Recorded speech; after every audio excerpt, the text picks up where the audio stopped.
Hey besties! Well, it's time for our reading wrap up for this week. The big question is, did Buried Road lead up to the hype on the back cover? Absolutely not.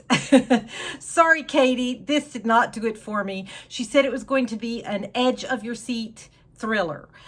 I've read a lot of edge of your seat thrillers, and this was not that. It did not live up to the hype. Sorry. Okay, what did live up to the hype? I have found a series that I absolutely love. Shout out to one of my besties, Heather. She is reading this series right now too. I just have the first book right now that I got from the library. I put the rest of them on hold. I can't wait to read them. The second one in the series is checked out right now, so I might have to read the series out of order, but I can't wait to read it. And I've read series out of order before, so I'm going to go ahead and read the two that are available and just wait for the second book to come in. But I absolutely love this series. The Naturals is a first book in the series, and it follows a group of teens who have special natural gifts. 17-year-old Cassie's gift is reading people. She joins a classified program with the FBI where they're going to teach her to solve cold cases. What she didn't expect is to get caught up in a new case. A serial unaliver is at work in Washington, D.C. and starts to catch her attention. To catch a serial unaliver, you have to try to think like one. The teens are quirky, a very interesting group. There's a little bit of romance. There's a lot of humor, and it was a really good mystery. I was shocked to find out who the unaliver was. I did not see that coming. It was so much fun. I loved it. Highly recommend it.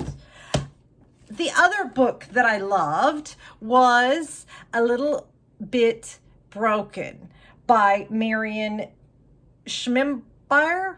I'm not sure how you pronounce her name. This woman was diagnosed with autism in her 30s, and it was such an interesting book. I learned a lot about being on the autism spectrum that I didn't know. One of the things that really stood out to me was that autistic burnout looks very similar to depression, and yet how you treat depression versus how you treat autistic burnout are completely different. So initially they were trying to treat her like she was depressed, but that wasn't the problem. It was autistic burnout. So yeah, I learned a lot of really interesting things about this.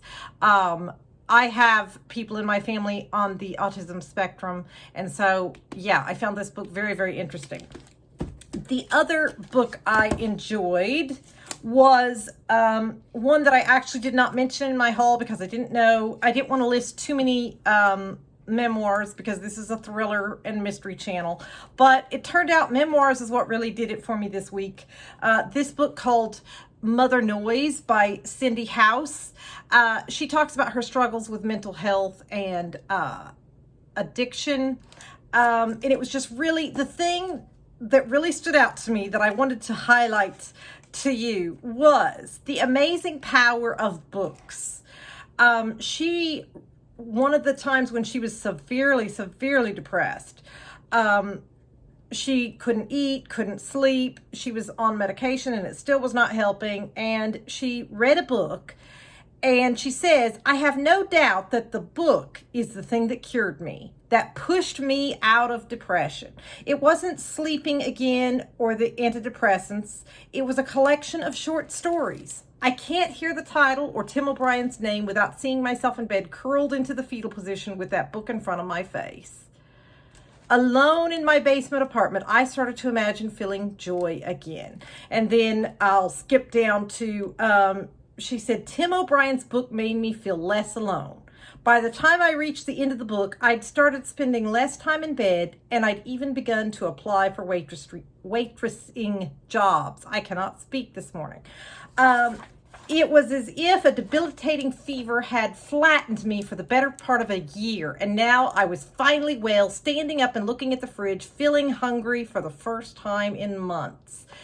and I thought about writing again. The final piece in The Things They Carried opens with the line, "But this too is true. Stories can save us." Not only had I been saved, I wanted to write stories that would save others. This is what a book did for me all those years ago. Isn't that cool? I thought that was really cool.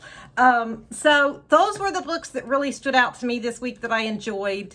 Hopefully next week there will be some really fantastic 5-star reads. I did not have a whole lot of luck this week, but the ones that I did like, I really, really liked. Alrighty, I will see you for my book haul on Monday. Bye.